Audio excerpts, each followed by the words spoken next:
is for every politician who ever confused a human being with a political opportunity.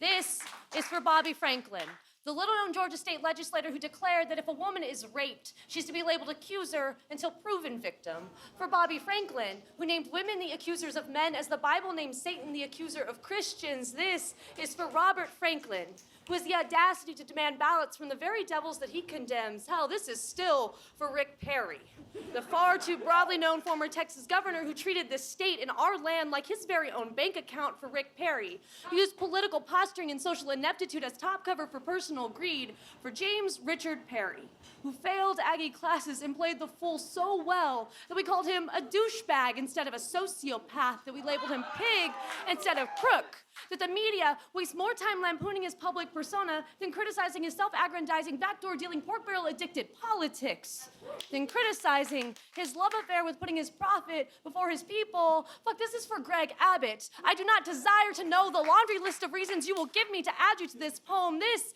is for Ted Cruz, the up-and-coming Texas representative and self-proclaimed Tea Party par excellence. For Ted Cruz, who needed a break 1 hour into his own filibuster. For Rafael Edward Cruz, who is officially 1/10 of a Wendy Davis. This is for John Boehner, for Ohio's Jim Jordan, for John Culberson of Texas, and Utah's Mike Lee, for Todd Rokita of Indiana.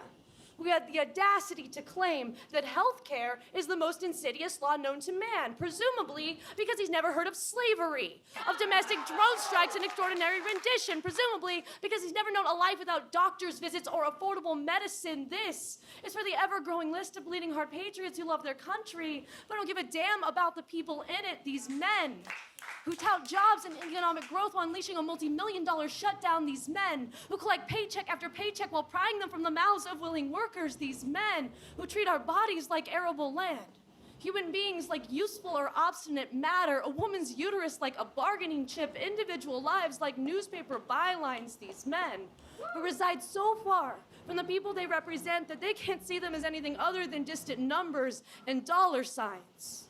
This is for James Wilson and Roger Sherman, the 1787 Philadelphia Convention delegates who proposed the fractioning of human life, who argued that while an enslaved man wasn't technically a man, 3/5 of him was worth representational sway, was worth taxable government income. This is for the self-evident truth that we may paint our electoral maps red and blue, but they bleed green all over.